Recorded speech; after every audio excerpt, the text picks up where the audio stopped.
Okay, let us get started on this. Feels like Friday, but I think it's Thursday to talk about strategies and what we learned from this conference, Ecom World.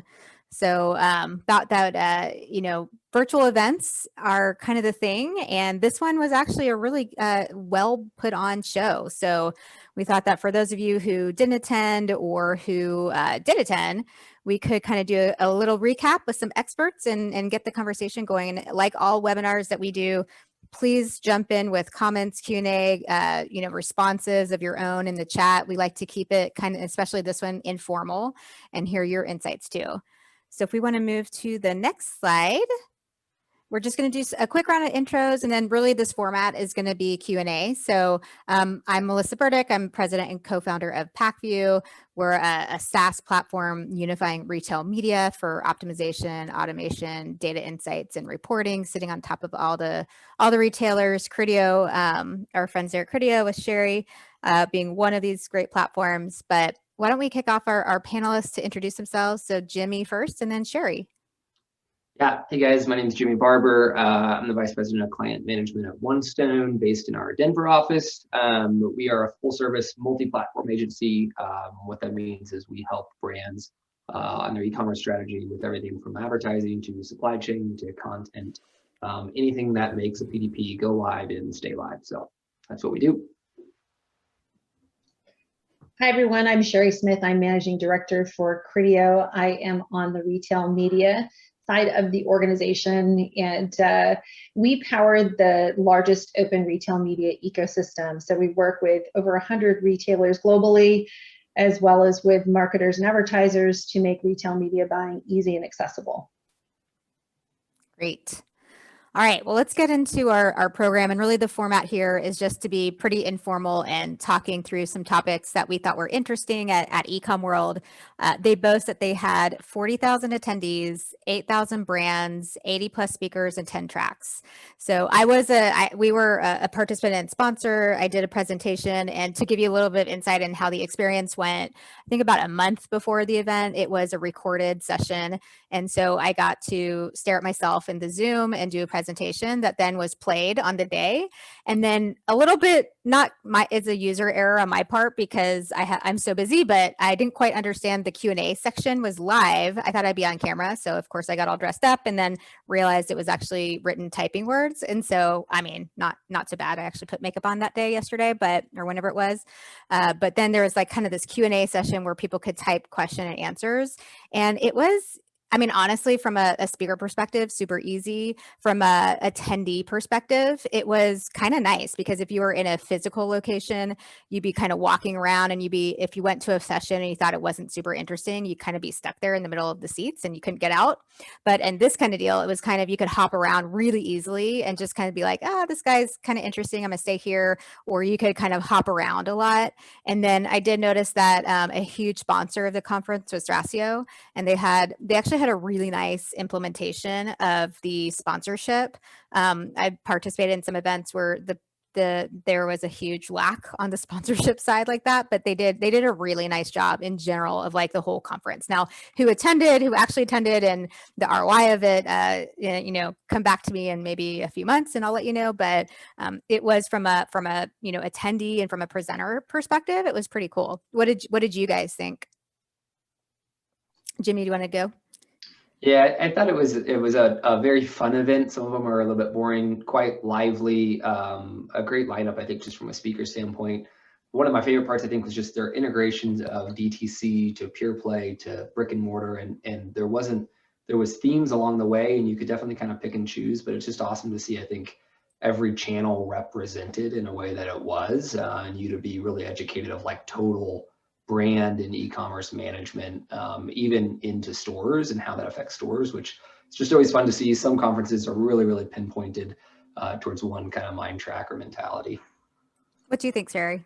Yeah, I mean, I think I'd go with what you said, Melissa. The event felt pretty niche. It just allowed you to look at a variety of different topics, some very high level, some, getting down into the very basics, and some good information that you could take away. I think that I really love the mix of topics as well. I think that was really well done. And to your point, you can kind of pick and choose which rooms you wanted to be in or not based off what was interesting to you. I also think that it was good that there were various speakers. I mean, there were speakers there that I'd never heard of before, and so I think it offered a forum for net new as well as bigger brands. So thought that was interesting as well. Yeah, it kind of supported my ADD that I have picked up during COVID, where I could just fly into these sessions. I'm a little bit worried about. I'm going to the Prosper show in 2 weeks, where it's going to be in person, and we'll see. If I can break that mold of virtual events, I actually have to fully dress for that one too. All right, so let's talk about some of these topics that were the themes, and kind of get into some interesting conversation around what you guys thought were insightful. But definitely the themes were in social commerce. That's definitely coming up and coming. Influencers, retail media, which of course all three of us are into. So we're definitely going to talk about that. Direct to consumer and supply chain. So why don't we kick it off with one of my favorite topics, which is TikTok and social commerce. First of all, do you guys TikTok? Yeah. Yeah, I get all kinds of fun TikToks from my son and daughter, but I'm really proud when I send them one. I'm like, I'm better. I got something new. So it's awesome. Love it. What about you, Jimmy?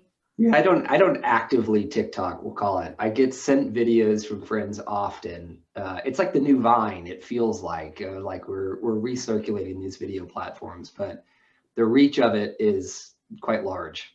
Yeah. Comparatively. So Sherry, where do you think that social commerce and use of TikTok is going?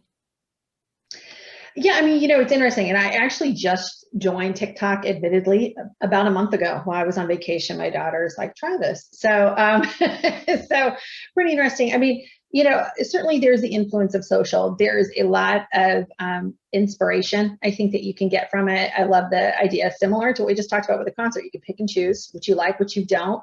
And really, I think all of it, eventually, of course, when they connect better to retailer websites, certainly that's going to be an added advantage to them. I think that, that's a little bit what's cumbersome, is I want to be able to then transact or go to, and that's not really the format for that. It's more of Instagram. But I do find it to be inspirational, and I love going down a rabbit hole with something that is appealing to me. So I think that's probably the greatest opportunity, though, is to have a better connection to be able to actually buy. Yeah. Feedback. Yeah. What about you, Jimmy? And again, these are kind of coming out of the sessions, what we learn and what we're spoken about. That's kind of the insights plus our own that we're talking to. Yeah, I felt like, and they touched on this a couple times at the show, just that integrated shopping, I think, as a whole. And I mean, even you see Netflix now trying to integrate shopping into a Netflix experience. That it's just like, I think where we're going as a whole is that shopping will become less of a pointed activity and more of an attachment to social, an attachment to watching videos, an attachment to all these things where it's almost integrated with them. When you're watching Downton Abbey, you can buy the chessboard that they're playing on, or you name it, kind of thing. I think there's going to be such an integration, which is why the fulfillment piece came up a lot. I think of just how do you ship all this stuff, but there's no doubt, I think, that these are all going to merge. Walmart's trying to do it with TikTok, and how do we channel traffic from TikTok directly to Walmart? And so I think that's going to forever just get closer and closer until you almost don't even know that you're on one versus the other. Yeah, I've been on TikTok for a year. It started because my daughter got into it in COVID. She's only 12, and I was like, I don't know if this is the right platform for her. And so I got into it, and I was like, yeah, it's definitely not a right platform for her. So she's not allowed to do TikTok. And then of course I am, though. But I have noticed throughout the year that initially there weren't really great e-commerce functionality, but really, so it's gotten so much better where it's driving to Amazon deals, especially in Amazon products. One was those lights that are on top of the ceiling. I can't Yeah. remember those. Oh, yeah. Yeah. So like all of a sudden it was the top seller on Amazon and it was a total TikTok trend.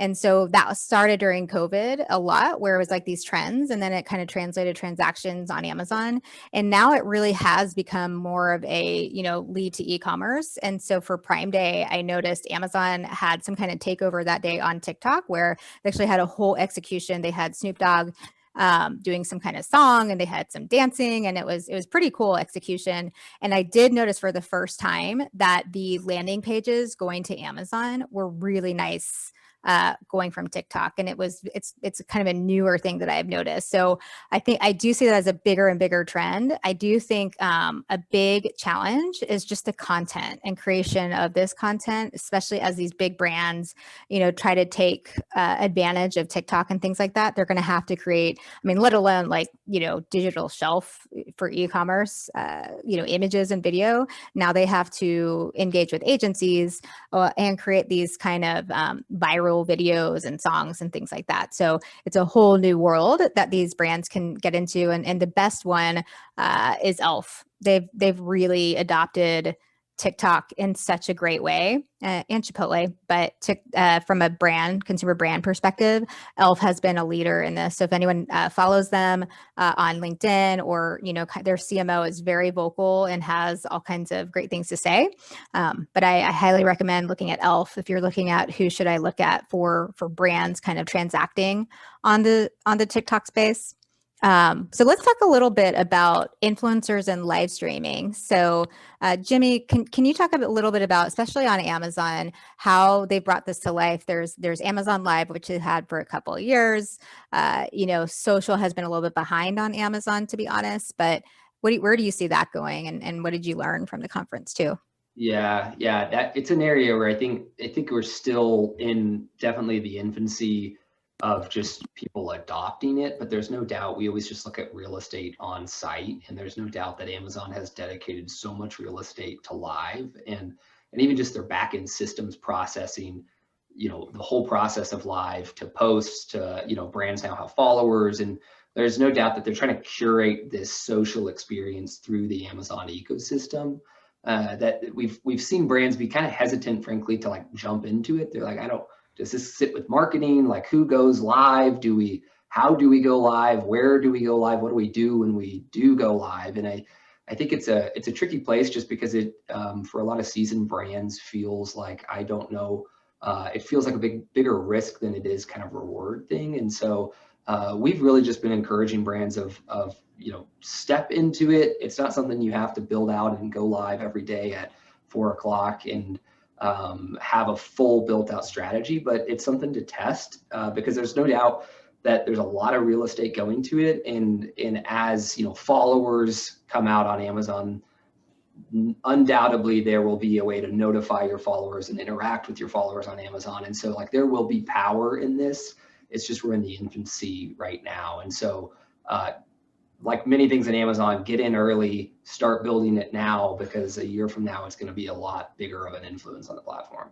Yeah, I agree. I think especially, so Amazon has their own like follow your own brand, and there's a lot of kind of things around executions they're doing around that makes that brand should want to get more brand followers. But separately, external influencers, the way that I shop Prime Day, for example, was through influencers curating what I should buy, and then I bought based on the influencers that I follow. There's no way that you can sort through millions of deals, endless grids of deals, and especially in some of these spaces like apparel, where there actually are some really great clothes on Amazon, but it's super hard for me to kind of, as a consumer, shop.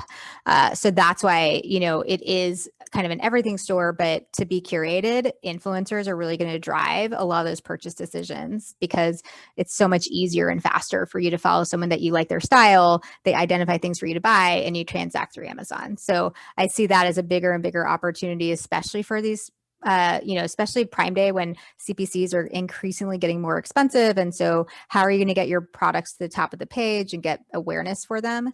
And influencers really should be part of everybody's strategy. So I see that kind of being a bigger thing. All right. Well, Sherry, let's talk a little bit about customer experience and customer behavior, because that was also a theme of this conference. What metrics should I use to evaluate a good customer experience? And what do you think about kind of what you learned around this and what you believe in, and some insights that you have? Yeah, I'll maybe go back to a little bit of Ecom World and what we saw there. I think they talked about 3 major trends that they're seeing and shared their tactical tips for delivering a flawless e-com experience. That was the subject. So, personalization is definitely at the forefront. I mean, you hear it all the time. You hear it from retailers, or hear it from brands. As a customer, you just talked about this, Melissa. It's like certainly the influencers will help, especially curate how much product is available. But show me, you know me is absolutely important to that customer experience, and being that omni-channel. Speed is critical. Finding new ways, to make sure that you're getting shoppers exactly what they want as quickly as they want. Is definitely a big one. And so I think that keeping some of those things top of mind and thinking about the world, not just, one strategy or another, but how customers are shopping both in and out of store is going to be critical, and making sure that you're delivering to them. We talked earlier about, I'm a Target shopper. I walk into Target. Target knows me. They know me well. They know me offline. They know me online. And, that's what I think we're going to continue to see more of when it comes to that customer experience. How about you, Jimmy? What did you learn? Yeah, I had Ezra Firestone. I had a great segment earlier on in the show on this of just, and this was really heavy on Shopify. And one of the things I love about DTC versus pure play in particular is just that they interlap so strongly. And he was walking through, how do you optimize your Shopify site? And what do you need to pay attention to? And you couldn't help but notice that, like, he was, pushing for a frictionless cart experience and paying attention to how much time was it from add to cart to finalized purchase, and how long does that take your customer? And then you flip over to Amazon and you see, like, Amazon invented and patented one-click as a purchase pattern, like in 1999. And that was something that they were so focused on, was like the cart experience has to be quick. And I thought he had a lot of good, if you guys are paying attention and go back and watch that segment, he had a lot of good call outs. But the one thing I actually really struggled with is that I feel like we're getting to a point now, particularly on DTC and even with Amazon Live, is that consumers are almost just inundated with call outs and sign up here, 10% off here, and then wait, did you add this chat bot? And then it's like, oh my gosh, it's like a carnival with bad electricity or something, where it's just like you're getting peppered from all angles. And I'm curious to see if that trend moves. And I think you probably saw it on Prime Day as well, of just like Prime Day was like, oh my gosh, a lot going on the homepage kind of thing. And so I think from a consumer and customer experience standpoint, one of the things Ezra did a great job was just like boiling down to simplify. And what does it look like to simplify the experience and really put things on your site that matter to the customer, not necessarily just because you have to have a chat bot. I don't think a chat bot is probably relevant for every brand, but you hop on in a lot of brands nowadays. It's like the moment you log in, you get on their site, it's like, boom, how can we help you? And it's like, well, I don't even know why I'm here yet, but thanks for asking, So I think that'll be something that we see just a lot more of is a hyper focus, like a Apple, Steve Jobs-esque focus on the true customer experience and simplicity in that, because we're pretty far from it right now. Absolutely. Let's talk about one of the other themes that we heard about, which is this direct to consumer. How long can they last without entering marketplaces? How should you evaluate your strategy? Is it the silver bullet? And something that I've definitely noticed is more and more of the brands that I maybe shop direct to consumer, like some of my favorite ones have been Vuori, which is and maybe I'm not saying it right, but those are the like very comfortable joggers that I think I have every color of during COVID, and Cupshe, which is a swimsuit brand. Where are they now? They're all on it. Well, I think Vuori, I'm not sure if they're on Amazon. They're definitely on Nordstrom.com. And Cupshe, I noticed, is now on Amazon and had Prime Day deals. So I don't know if there's any left that I shop. Maybe Nike's the most famous one that's been able to pull off Amazon and have just built an incredible community and app, and like they're, this $1 brand that can do that. But what do you guys think about this direct to consumer space? Sherry, do you want to start? Sure. I mean, I think that I think it's not an either or. I think, if you're a loyalist to a certain brand, you might go to that site because, that's what you buy day in and day out. But I think that it absolutely is a retailer plus marketplace plus D2C. That really should be how you're thinking about it, not necessarily in a silo. Marketplace is a key focus for our retailers. Is just with Criteo, and we just acquired Mabaya, a marketplace provider, for that very reason. That customers, they want to be able to look at what's new and unique, and that's what marketplace provides. So so certainly of growing importance to retailers that have the strategy or don't have a strategy or are growing the strategy. And I think brands should certainly be looking at it as 1 + 1 = 3 for sure. Yeah, the speed, that's a great point, Chair, of just like the speed of marketplace as a whole is, a brick and mortar store does a line review often once a year, if not sometimes more than that, it's like, that's not fast enough for a 2021 customer.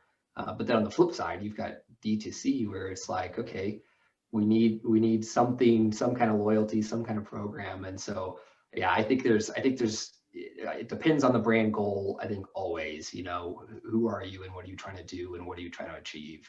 But you look at the numbers and 82% of households have a Prime membership. It's like, where's your customer?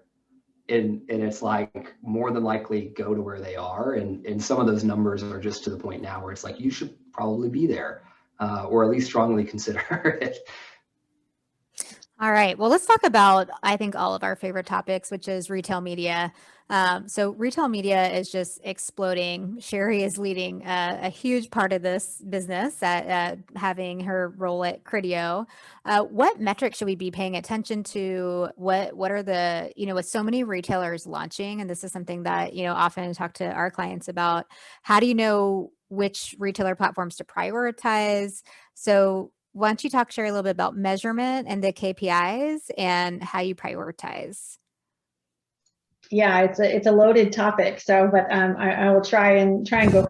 But it's a big one. I mean, I think the top 3 things that we hear from marketers in terms of measurement and looking at, it's the digital point of purchase. 79% are really looking at, okay, am I able to convert? And that being one of the strongest areas that, of course, are looking to retail media for. The other is, certainly their return on investment. That is key. And from a measurement, I would say, beyond thinking about return on investment and, conversion, it really, I think, thinking about the power of the data, that first party data, making sure that you're able to reach that customer that's not only looking to buy, but also purchase, browse intent as well. Those are the top 3 things that we hear about when we're talking to marketers about what they're measuring. And of course, retail media, it's unparalleled in terms of what that can provide to a marketer. So there's a big opportunity there. I think in terms of, how do you prioritize? This one's interesting. I mean, the largest retailers out there, and there are a couple of them, they've got this opportunity to truly have kind of this, and this is our perspective, a walled garden. But I think that when you're a marketer and you're thinking about cutting through the clutter, it's just got to be easy. And I don't think that's part of the reason why I was excited to come to Criteo. We've got to make it easier. And I think that, the platform and our platforms, as we think about, the 3 of us on the call today, that is the intent, is to make retail media buying easier. And with the rise of retail media and the rise of first party data and its importance, this is, really truly where the focus is going to be, is on this channel for marketers and just cutting through the clutter. So cutting out the complexity. Yeah. What about you, Jimmy? Yeah, I think when we look at pure play, there's a shift from ACOS to ROAS to tacos and all these different acronyms, and I think we're moving in the right direction. I always encourage brands to continue to look at your diversification of on platform versus off platform, and how you're leveraging that. And there's no doubt there's a big shift of dollars to retail media as a whole right now. And I think just the biggest counsel we often provide is don't lose sight of the user experience in the data. And we'll see brands on Amazon, it's like you've got the same product in sponsored brand, sponsored product, and the #1 organic listing. And it's like, well, you just showed the customer the same product 3 times on the same search term. And it's like, we're kind of, sometimes you can lose focus of the actual user experience and what you're trying to go for there. And so that's the one thing I see just as this space is growing. It's like, use the data to make really sound decisions that only kind of the humans can make, and have those best interested in your goals as a brand or a company. Because if you're just looking at solely data and data, I think a lot of times we see where it's just, they're totally forgotten a user experience in the process. And at the end of the day, your ads have to drive your company goals. And that's the one thing we kind of stay rooted on as a whole. Yeah. Well, we're almost, so we've got maybe time for one more topic and some takeaways. 30 minutes has gone by really fast for me because it's been so great talking to you guys. Let's talk about this topic around supply chain and fulfillment, which was also a theme at this conference, and something that I have my eye on because it definitely worries me. I've seen a lot of Twitter and, stuff around container ships are 4x the cost, and we're headed into major inflation.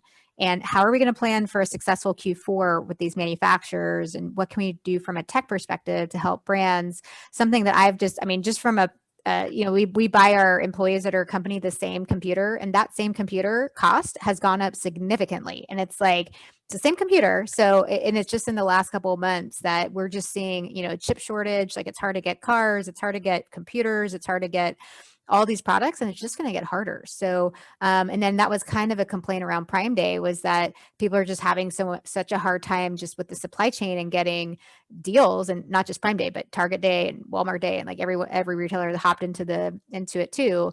We're going to be faced with this with Q4. And I did notice also that people are getting a bunch of POs now for Q4 from Amazon. My prediction is that there's going to be some kind of Prime Day V2 in October, again, some kind of event to pull demand forward so that it's not so concentrated during that time frame. And that's part of some of the PO stuff. But what do you guys think? Jimmy, you want to start with this kind of, what should suppliers be doing now for successful Q4?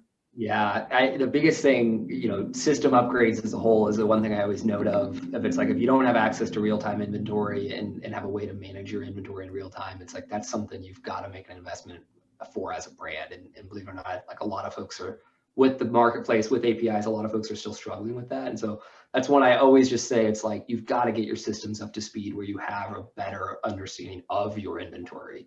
But the biggest thing I think now is, you're going to go out of stock on an item, but you have the ability right now to choose which item and when. And so it's like, we have time on our hand right now. And so have a strategy around, hey, this is our best seller. We know we only have 10,000 units on it. We're going to sell it in October, and we're going to shift demand to this, and we're going to shift retail buying to this and ad buying to this, and start to build out those strategies. Because I think it's the folks that roll into it of like, hope we can make it, hope we don't run out of stock. It's like, it's going to happen. Supply is just limited right now. And so have a plan for when that happens, and what you're going to do is the best thing you can be doing right now. Yeah, and I'll just add to that. I mean, we are already starting to hear about Q3, Q4, and just some of the challenges that marketers are facing in the back half. What do they do with their media campaigns? And so I'll speak more from that. I think most important thing is to make sure that you have SKU presence in your campaigns, and being able to pivot quickly as stocks go in and out. When you have the SKU included within the campaign, that allows you to be able to pivot quickly, and for customers to see when something is back in stock. So definitely going to be challenging and interesting this back half for sure. Awesome. All right. Well, we are out of time. Do you want to just do a quick lightning round of key insights and takeaways? Sherry, do you want to go first?